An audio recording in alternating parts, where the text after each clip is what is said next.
Cloud computing. Okay, because IoT में cloud computing major रूप play करता है. एंड मेनली जो है हम लोग क्लाउड का यूज डेटा स्टोरेज के लिए यूज करते हैं. बेस्ट एग्जांपल है हमारा Google drive, right. It is a kind of cloud computer. उसकी डेफिनेशन लास्ट टाइम हम लोगों ने डिस्कस की थी. Cloud computing is on demand availability of system resources, जैसे कि स्पेशली डेटा स्टोरेज, फिर computing power. There are chances कि हम लोगों को कोई सर्वर बनाना है एंड हमारा जो लैपटॉप है not capable of that much processing power. So हम लोग आइदर ऑन फ्री डिमांड और रेंटल बेस पे किसी सर्वर की सर्विस लेते हैं. हमारा जो भी डिजाइन किया हुआ वेबसाइट है या कोई भी सर्विसेज हम लोग सर्वर से लेना चाहते हैं वो हम लोग यूज करते हैं क्लाउड की, right. Then large cloud often have a function distributed over multiple location, each location being a data center, right. जो भी हम लोगों को सर्विस मिलती है क्लाउड की, हो सकता है वो डिफरेंट डिफरेंट लोकेशन पे है. अगर आपने सुना होगा तो गूगल के बहुत सारे सर्वर डिफरेंट डिफरेंट लोकेशन पे है. हम लोग सोशल मीडिया यूज कर रहे हैं, फेसबुक वगैरह, उसके भी लोकेशन मतलब सर्वर जो है वो डिफरेंट डिफरेंट लोकेशन पे है. एंड हर एक लोकेशन पे हमारा जो भी डेटा है उसका बैकअप और वो सारी चीजें ऑलरेडी रखी हुई है, ताकि कभी भी इन फ्यूचर डिमांड हो हम लोग उसको इजीली एक्सेस कर सकते हैं, right. Then we have seen that there are three category of cloud computing. First is infrastructure as a service, platform as a service second, and third one is in software as a service, right. तो कोई बता सकता है कि इन तीनों category में difference क्या है. I mean infrastructure as a कब यूज करना है, प्लेटफॉर्म कब यूज करना है, एंड सॉफ्टवेयर कब यूज करना है. कोई बता सकता है?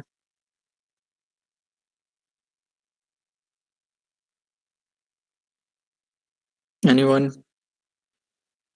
आई think we have also discuss, means compare किया था पिज्जा सर्विस से, राइट.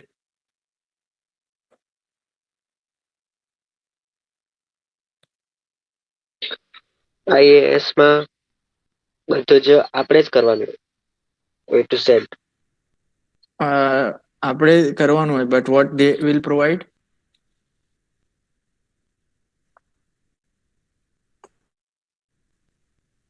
That is right. આપણે means see why cloud is require as already definition बता रहा है कि हम लोगों को जैसे कि स्टोरेज यूज करना है, सर्वर यूज करना है, वो हमारे पास सर्विस लेना पड़ता है, राइट, क्लाउड से. अगर हम लोग सर्वर लेने जाएंगे तो उसका कॉस्ट जो है हजारों में पड़ेगा हम लोगों को. उसका स्टोरेज बढ़ाना है उसका चार्ज एक्स्ट्रा देना पड़ेगा.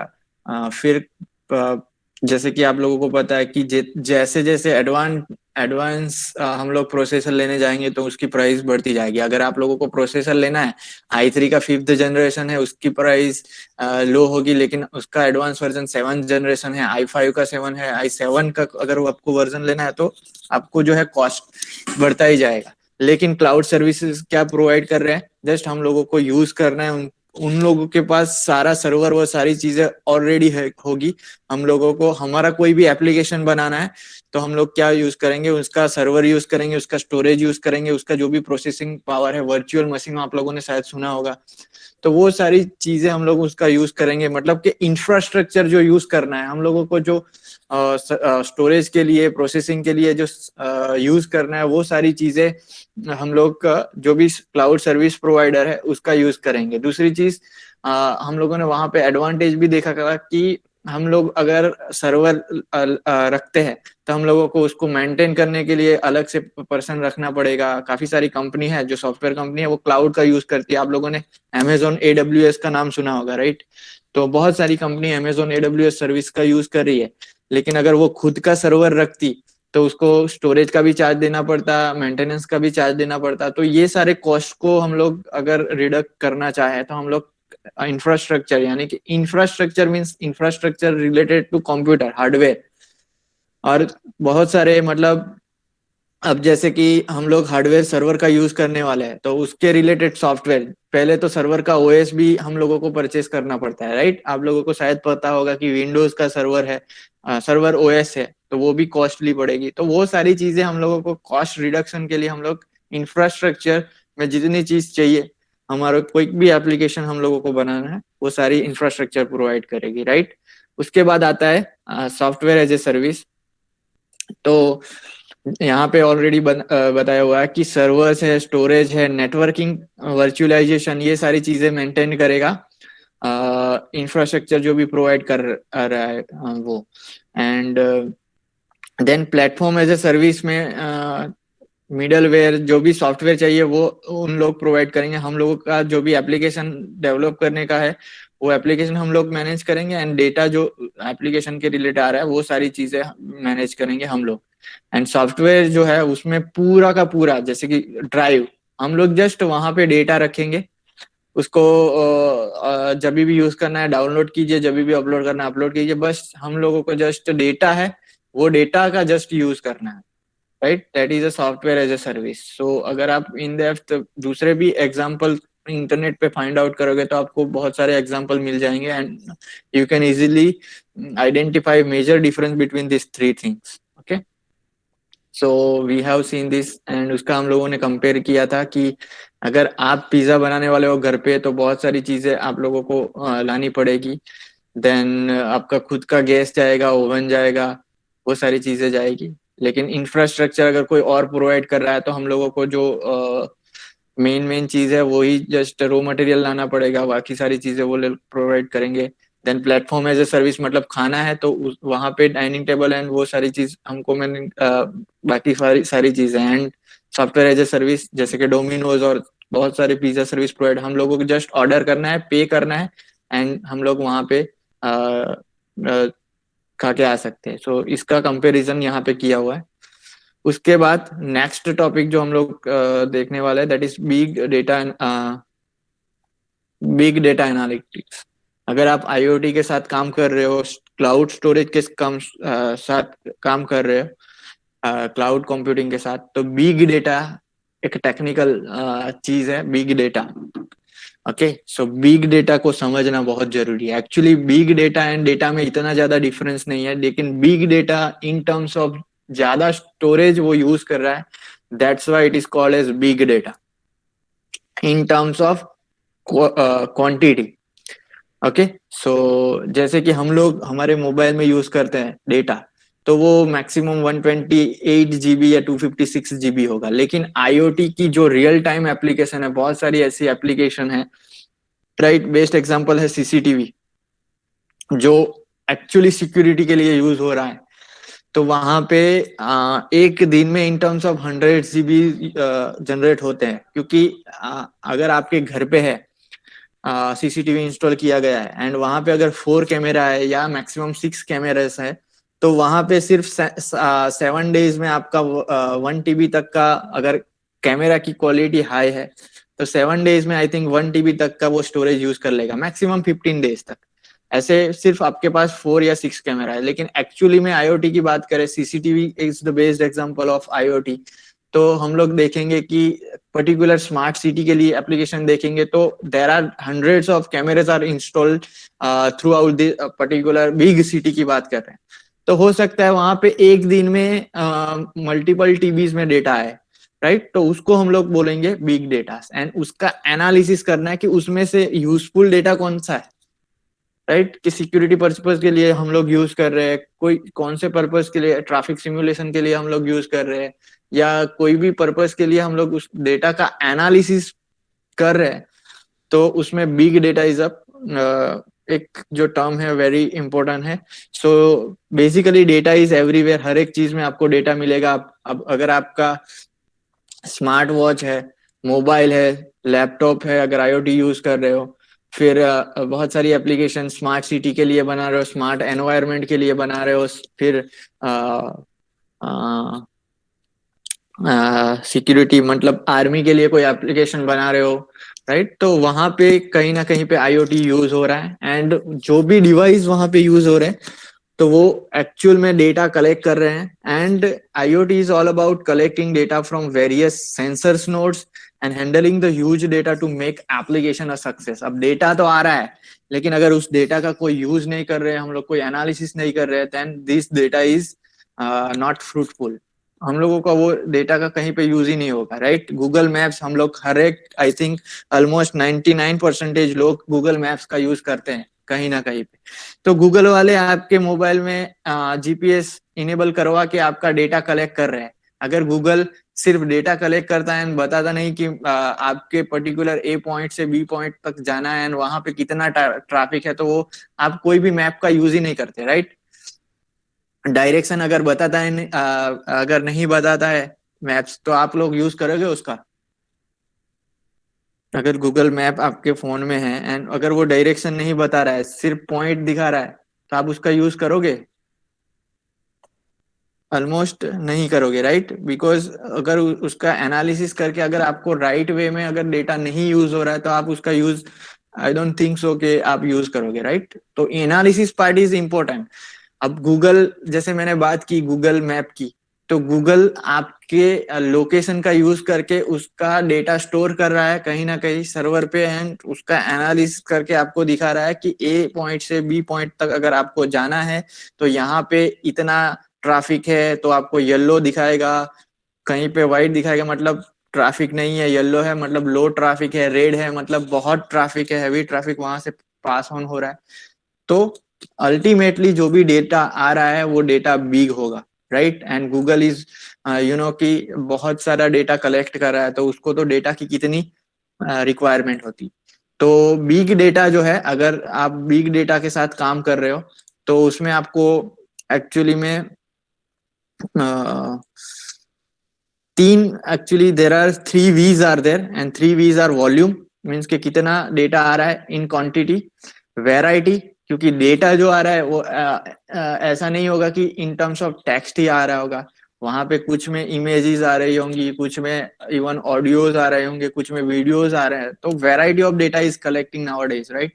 CCTV है, वो कैमरा मतलब वीडियो कैप्चर कर रहा है, माइक्रोफोन है ऑडियो कैप्चर कर रहा है, बहुत सारे ऐसे डिवाइस हो गए वो ऑडियो प्लस वीडियो भी कैप्चर कर रहे होंगे। सो डेटा जो आ रहा है that is a kind of variety. Okay, then speed, right. Speed, अब 1 सेकंड में कहीं पे सिर्फ 1 KB डेटा आ रहा होगा, कहीं पे 1 MB डेटा आ रहा होगा, कहीं पे 1 GB डेटा आ रहा होगा, और कहीं पे हो सकता है 1 TB जितना डेटा भी 1 सेकंड में भी आ रहा होगा। ऐसी बहुत सारी एप्लीकेशन अगर आप ढूंढने जाओगे तो आपको मिल जाएगी कि काफी सारी एप्लीकेशन ऐसी है कि जो 1 सेकंड में 1 TB डेटा भी जनरेट कर रही होगी। तो basically there are three kind of, मतलब 3 kind of V आपको याद रखने हैं। अगर बिग डेटा की डेफिनेशन आपको कहीं पे भी पूछे, कोई भी पूछे, not only limited to IoT, but आप नेक्स्ट सेमेस्टर में सिक्योरिटी का सब्जेक्ट पढ़ोगे, फिर इन फ्यूचर अगर आप मास्टर करते हो तो वहां पे भी बिग डेटा आएगा, इंटरव्यू में भी पूछ सकते हैं व्हाट इज बिग डेटा। तो आपको बेसिकली उसमें 3 V's याद रखने हैं, 3 V's आर देयर। किसी को याद रहा कौन कौन से V's है? 3 V's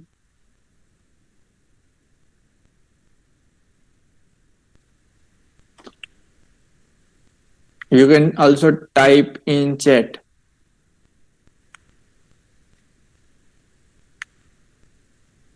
Which are the 3 V's? I have already discussed.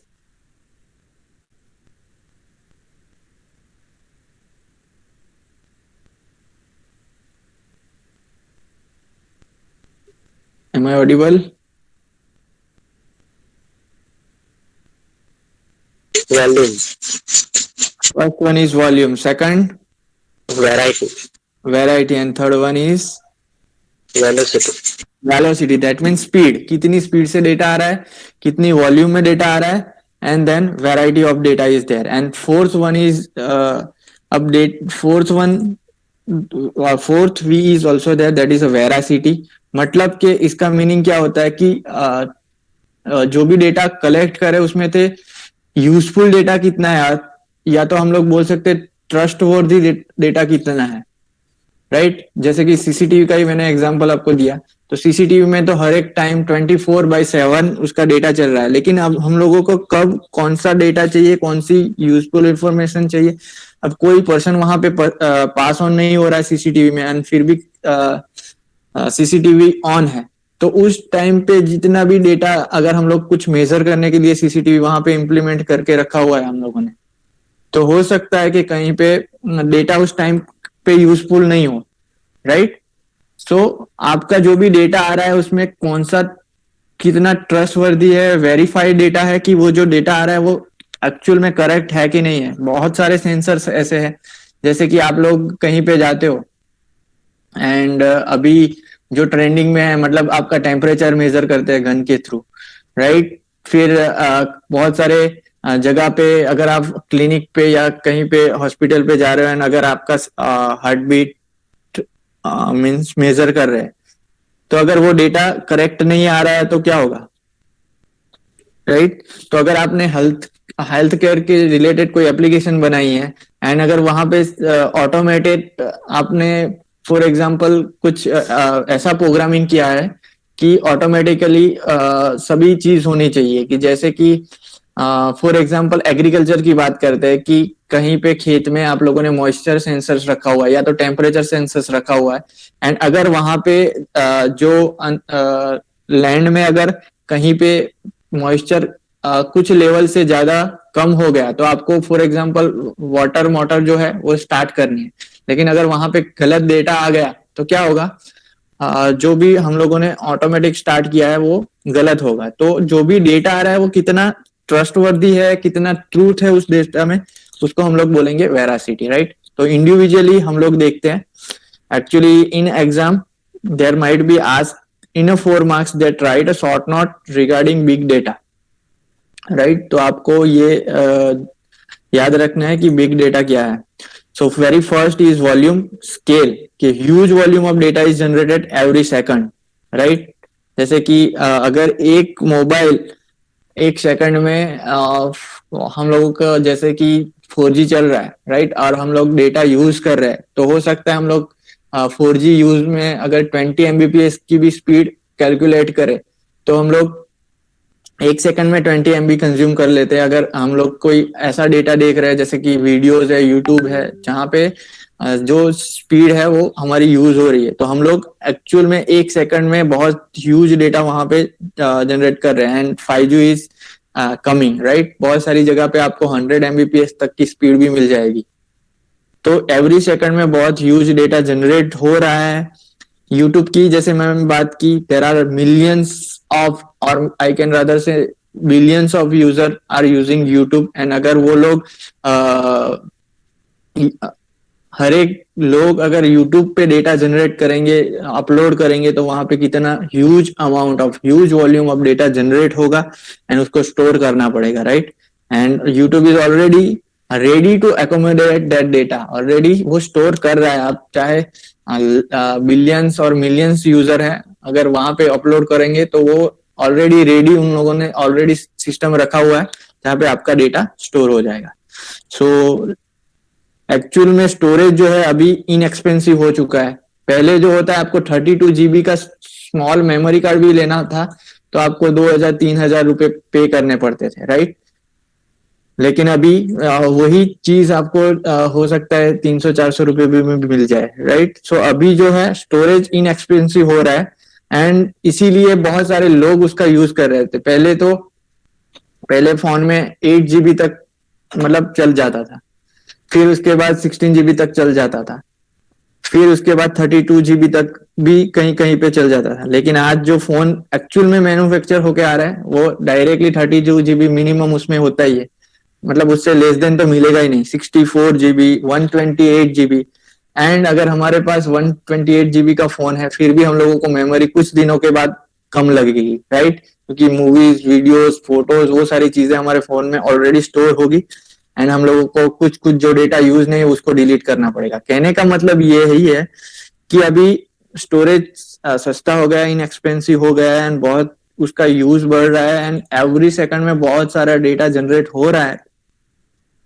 Right. So that's why volume is important.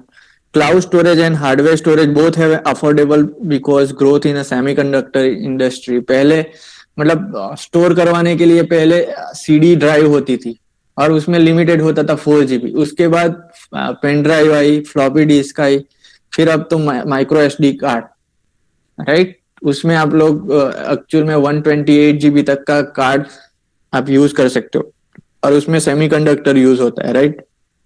अगर पहले के आप लोगों ने सिस्टम में देखे होंगे कहीं पे, तो बहुत एक रूम जैसे बड़े बड़े कंप्यूटर भी होते थे जहां पे आपको स्टोर करवाने के लिए सिर्फ बहुत ही कम मेमोरी मिलती थी. लेकिन अभी सारा आईसीज और सेमीकंडक्टर का जमाना आ गया है. सो बहुत छोटी चिप में आपको बहुत ह्यूज स्टोरेज मिल सकता है और कंप्यूटर भी स्मॉल होने लगे हैं, राइट. रास्पबेरी पाई आप लोगों ने देखा होगा, विदाउट मतलब सीपीयू ही है, एक जात का सीपीयू है, लेकिन बहुत छोटा हो गया है, राइट. आप उसमें माउस ऐड कर सकते हो, माइक्रो एसडी कार्ड डाल सकते हो, आप उसमें ओएस तक डाल सकते हो, राइट. रास्पबेरी पाई वेरी स्मॉल, 1 फीट का भी मतलब स्क्वायर फीट का भी उसका साइज कम है. So that is the case. Then variety, complexity, as I already told you कि data is no longer comes from one single store. एक सिंगल सोर्स से तो डेटा आ नहीं रहा है एंड डिफरेंट डिफरेंट मतलब लोकेशन से सोर्स से डेटा आ रहा है एंड जो भी डेटा आ रहा है that is in different format. Audio होगा, वीडियो होगा, टेक्स्ट होगा, इमेज होगा, has to be interpreted systematically, right. जैसे कि आप लोग सैटेलाइट के बारे में भी जानते होंगे, तो सैटेलाइट भी डेटा सेंड कर रहा है in terms of image, in terms of videos, right. तो data not limited to a single device, वहां पे आपको मिलेगा वेराइटी ऑफ डेटा एंड उसकी कॉम्प्लेक्सिटी भी बहुत ज्यादा है. नेक्स्ट इज वेलोसिटी, मतलब speed. As I already told you के rate at which new data is generated is very fast. Velocity का मतलब ये है कि 1 सेकंड में बहुत सारे डेटा जनरेट हो सकते हैं.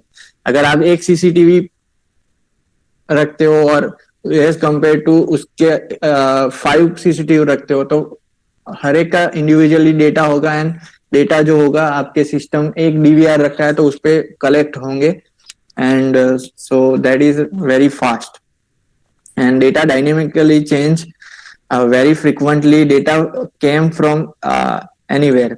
मतलब यहाँ पे ये भी है कि डेटा डायनेमिक्स मतलब कहने का मीनिंग ये है कि जैसे हम लोग फोन का एग्जांपल लेते हैं कि प्रीवियसली 2-3 साल पहले का जो भी फोन आता था उसमें हार्डली 8 MP यानी कि 8 मेगापिक्सल 16 मेगापिक्सल तक का मतलब कैमरा होता था एंड एक फोटो जनरेट होती थी वो हार्डली 1 MB 2 MB तक जाती थी. अभी आप 18 मेगापिक्सल 64 मेगापिक्सल, राइट, उसके हाई डेफिनेशन कैमरा आ रहा है तो उसमें एक फोटो क्लिक करोगे तो आपको 10 MB तक का डेटा जा सकता है. इवन आप क्या बोलते हैं उसको, कैमरास जो रहता है डीएसएलआर, उसमें भी फोटो कैप्चर करते हैं तो उसकी साइज बढ़ रही है, राइट. तो कहने का मतलब यही है कि डेटा की डायनेमिक्स भी चेंज हो रही है, साथ साथ में एक सिंगल जो सेम कैटेगरी का डेटा है उसमें भी आप लोगों को डिफरेंशिएट देखने को मिलेगा. Data can be came from anywhere, कहीं से भी डेटा आ सकता है. स्मार्ट वॉच जो मेजर कर रहा है आपका कितने हर एक एक्टिविटी मेजर कर रहा है, कितना आप चल रहे हो, कितने स्टेप्स आप चले हो, कितने फ्लोर आप चढ़े हो, आपका हार्ट बीट कितना चल रहा है, वो सारी डेटा स्मॉल वॉच से भी आ रहा है. एंड रेफ्रिजरेटर का भी मैंने आपको एग्जांपल दिया था. फिर अगर बड़ी साइज की बात करें तो एरोप्लेन, राइट. आप लोगों ने अगर फ्लाइट में कहीं पे विजिट किया होगा तो फ्लाइट भी है, that is also generating huge data, right. Huge data क्योंकि बहुत सारे सेंसर वहां पे भी लगे हैं, एक्सीलरेटर है, अंदर टेम्परेचर मेजरिंग है, फिर वो डेटा रडार के साथ भी कनेक्ट हो रहा है तो वहां पे भी डेटा सेंड कर रहा है. सो एक सिंगल एरोप्लेन की भी आप देखोगे तो वो भी एक बहुत बड़ा डेटा जनरेट कर रहा है, ठीक है. सो मतलब चैलेंजेस वहां पे, चैलेंजेस क्या है कि challenges is not to miss and oversee the actual data from the noise. एक चैलेंजेस ये है अगर हाई स्पीड से डेटा आ रहा है तो एक चैलेंज ये है कि कोई भी डेटा मिस नहीं होना चाहिए, मतलब कि आपका स्टोरेज फुल हो गया है एंड आप कुछ स्टोर नहीं कर पा रहे हो तो वो एक चैलेंज है. एंड दूसरा है कि जो भी नॉइज है, मतलब कि डेटा जो कलेक्ट हो रहा है वो कोई नॉइज के कारण से मिस नहीं होना चाहिए. एंड ये हमारे 3V जो बेसिक डेफिनेशन में आप कहीं पे फाइंड आउट करोगे बिग डेटा की, तो उसमें आएगा volume, variety and velocity. And fourth one जो अभी आ रहा है, मतलब एक्चुअल में ये कंपलसरी नहीं है। अगर बिग डेटा एनालिटिक्स आप यूज कर रहे हो, वर्ड बिग डेटा एनालिटिक्स, तो वेरासिटी आएगी। मतलब कि जो भी डेटा कलेक्ट हो रहा है उसमें मतलब ट्रूथ कितना है, कितना ट्रस्टवर्दी हम लोग डेटा कलेक्ट कर रहे हैं। ठीक है,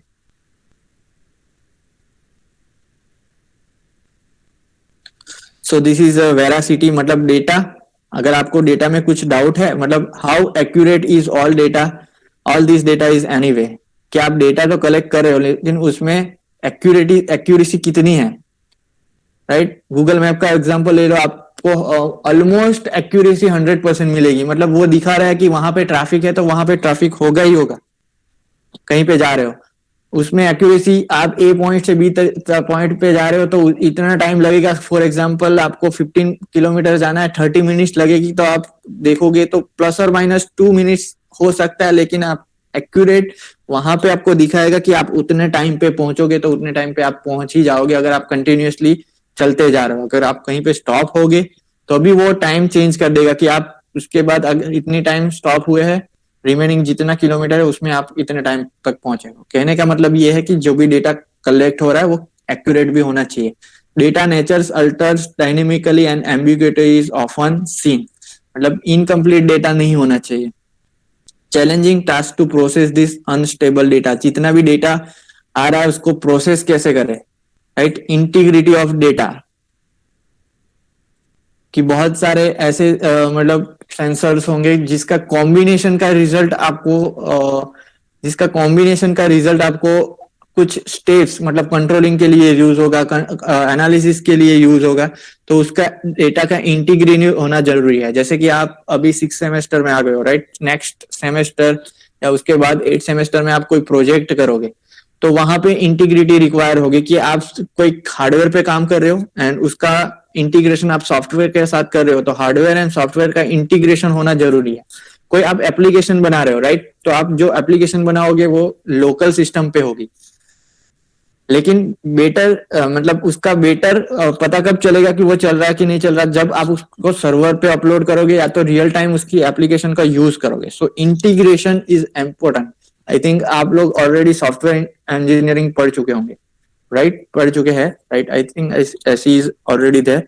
सो वहां पे आता होगा integrity. Integrity is important because आप लोग डिजाइन करते हो, फिर एक्चुअल में डेवलप करते हो, फिर एक्चुअल में उसको हम लोग लाइव करते हैं, राइट। तो integrity is important. Data authenticity and genuine, जो ओरिजिन होगा वो जेन्यून होना चाहिए।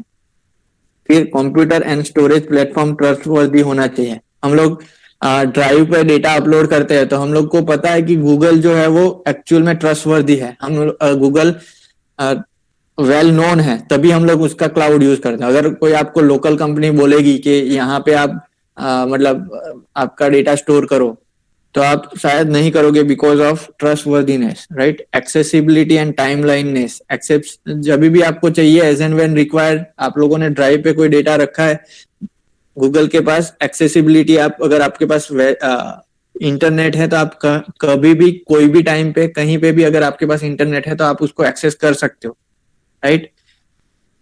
अकाउंटेबिलिटी एंड रेप्यूटेशन, ओके, ये सारी चीजें आप लोग नेक्स्ट सिक्योरिटी का जो सब्जेक्ट आएगा उसमें आपको बहुत ज्यादा क्लियर होगा। रेप्यूटेशन, अकाउंटेबिलिटी, एक्सेसिबिलिटी, टाइमलाइननेस क्या होती है, ट्रस्टवर्दीनेस क्या होती है, जेन्युइन ओरिजिन क्या होता है, ऑथेंटिसिटी क्या होती है, ऑथेंटिकेशन क्या होता है, ऑथोराइजेशन क्या होता है, वो सारी चीजें वहां पे कंप्लीटली नॉलेज आ जाएगा आपको। So this is all about big data. So big data के बारे में पता चला। Yes sir. Yes, sir.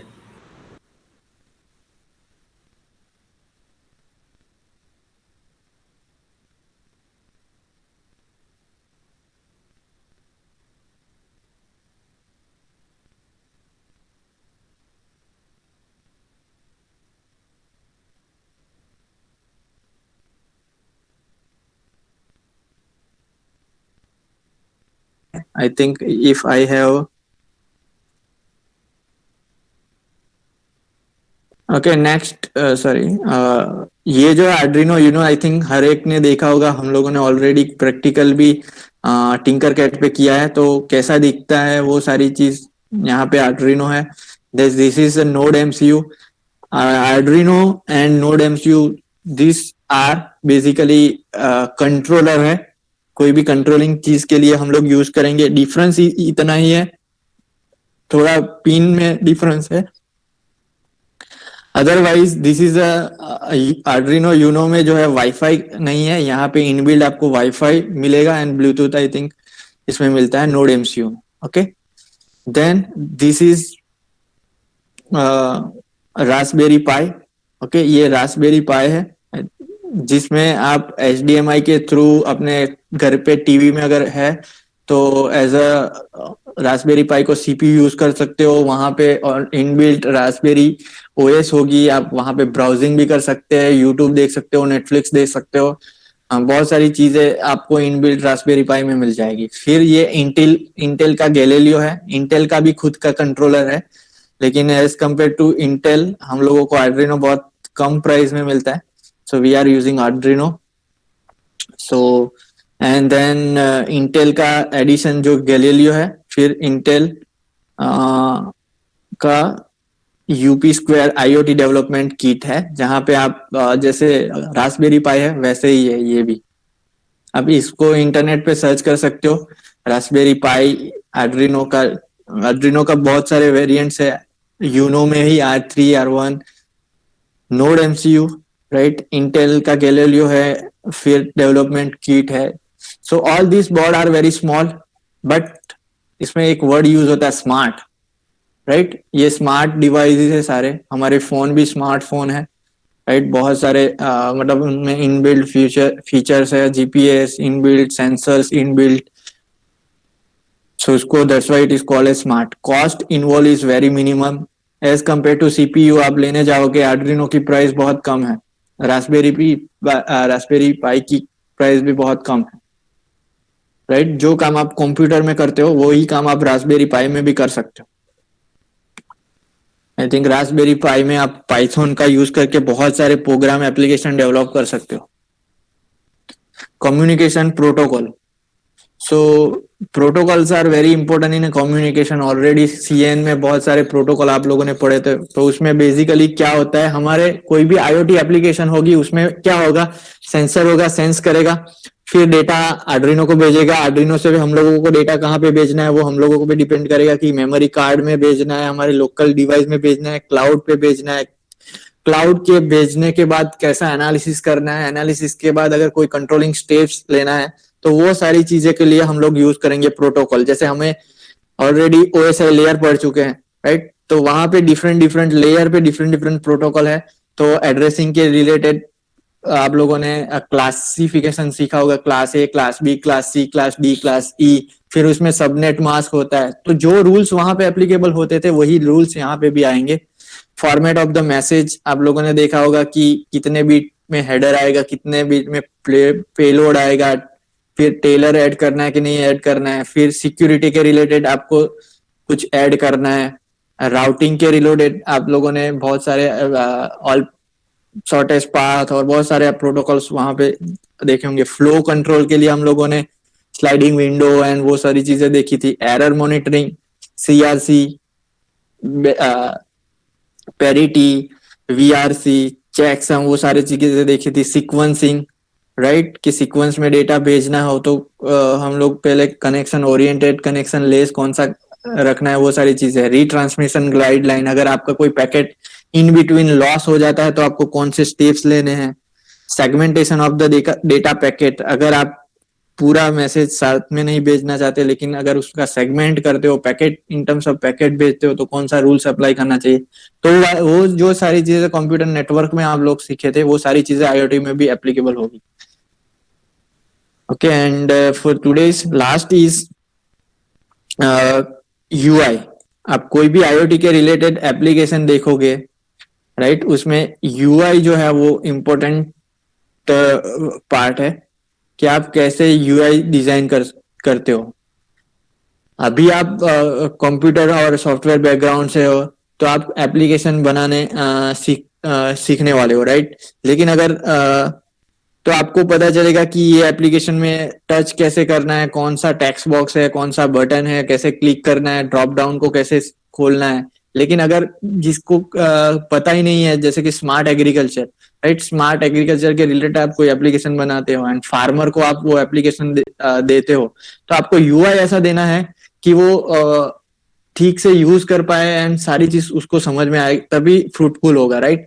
जैसे कि व्हाट्सअप आप सभी हम लोग यूज करते हो, तो चाहे वो आईटी बैकग्राउंड का हो, चाहे वो कोई भी बैकग्राउंड का हो, इजीली उसका यूज कर सकता है, बिकॉज उसका जो यूआई है बहुत इजी है। जस्ट फॉर मैसेज टाइप करना है, सेंड कर देना, सेंड हो जाएगा। आपको कोई भी डॉक्यूमेंट भेजना है, कॉन्टेक्ट भेजना है, तो इजीली आपके पास ऑप्शन अवेलेबल है एंड उसके हिसाब से आप डॉक्यूमेंट सेंड कर सकते हो, राइट? लेकिन जो प्रीवियसली एप्लीकेशन थी उसमें इतना मतलब यूआई अच्छा नहीं था, तभी वो नहीं चली, राइट? बहुत सारे पहले और कूट वो सारी चीजें आई थी, लेकिन वो मार्केट में इसलिए नहीं चली because of this UI, right? Then IoT device or services should be designed in a such a way that accessing and handling services are easier and comfortable for the end user. And user जो है उसको easily use करना चाहिए and comfortable होना चाहिए। जैसे मैंने already farmer का एग्जांपल लिया कि आप इन फ्यूचर प्रोजेक्ट बनाओगे, राइट, फार्मर के लिए, लेकिन अगर वो एप्लीकेशन में इतना अच्छा यूआई नहीं है एंड फार्मर उसको अगर ठीक से यूज नहीं कर पाएगा, तो आपका जो भी एप्लीकेशन है वो रिजेक्ट हो जाएगा, राइट?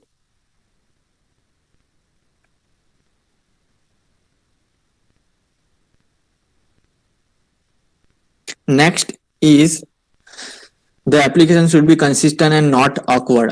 एप्लीकेशन awkward नहीं होनी चाहिए, राइट? जैसे जैसे ऑपरेटिंग सिस्टम भी आ रही है, मतलब एंड्रॉइड का भी अपडेटेड जितने भी वर्जन आ रहे हैं वो यूजर फ्रेंडली आ रहे हैं, राइट? पहले के ऑपरेटिंग सिस्टम टच पैड वाले थे, तो अब टच पैड वाले ऑपरेटिंग सिस्टम चलते ही नहीं है, बिकॉज पता है कि ये ऑकवर्ड है। अभी टच पैड नहीं, कीपैड वाले जितने भी ओएस थे, जैसे कि नोकिया, सैम्बियन, ब्लैकबेरी का फोन हुआ करता था, राइट? उसमें जैसे एप्लीकेशन वो सब एक्सेस होता था, वो अभी नहीं चलते, बिकॉज जैसे जैसे न्यू टेक्नोलॉजी आती है हम लोगों को उसके हिसाब से बदलना पड़ता है, राइट? अभी नई नई थीम भी डिजाइन होके आ रही है। आप लोगों ने जैसा होगा कि अगर आप विंडोज 7 यूज करते हो एंड विंडोज 11 अभी जो लेटेस्ट है, तो उसमें बहुत सारा डिफरेंस यूआई में ही है, क्योंकि जो पुराना है वो यूज करना अभी ऑकवर्ड होता है, right? So this is all about UI, why UI is important and why big data is important. Okay, so I think I should stop here. Next lecture में हम लोग देखेंगे IoT के challenges कौन कौन से हैं, कि कौन कौन से challenges आ सकते हैं, and finally कौन कौन से लेवल्स होते हैं, कि डेटा एक्चुअली लेवल्स जो है वो डिसाइड करेंगे कि आपका जो कंट्रोलिंग ऑफ पर्टिकुलर डेटा वो कहाँ पे होना है, आपके लोकल डिवाइस पे होना है, उधर क्लाउड पे होना है, तो उसके हिसाब से लेवल्स हैं। सो हम लोग वो नेक्स्ट लेक्चर में देखेंगे। अगर आज के लेक्चर में अभी तक किसी को कुछ भी पूछना है तो पूछ सकते हो। See, this is we can say this only theory. Okay, so आप रियल टाइम एग्जाम्पल के साथ अगर उसको रिलेट करोगे तभी आपको ज्यादा अंडरस्टैंडिंग होगी। So that's why I am giving you a live example kind of things. तभी आप उसको रिलेट कर पाओगे, तभी आप उसको याद रख पाओगे, right? Because this is a purely a theory. ठीक है, किसी को कुछ पूछना हो तो पूछ सकते हो, otherwise I will share attendance links. Wait. Sir Yes. Sir આ જે તમે મટીરિયલ માંથી કરાવે તે અપલોડ કરશો કે એટલે ઓફલાઈન પહેલા શું કે થોડું જોઈ આવીએ અમે તો અમને આઈડિયા આવી જાય. હું આજે મોકલાવી દઉં, ચાલો, first chapter. Okay sir, thank you. અને આજે એકચ્યુઅલી મટીરિયલ હશે that will be based on topic હશે અને ગમે ત્યાંથી ઉઠાવેલો હશે, ઇન ટર્મ્સ ઓફ મીન્સ કે બુકમાંથી નથી, ઇન્ટરનેટ અથવા તો એના રિલેટેડ કોઈ પેપર્સ અથવા તો એના પરથી ઉઠાવેલું હશે, બીકોઝ જે આપણી બુક રેફરન્સ બુક છે એ હજુ અવેલેબલ નથી.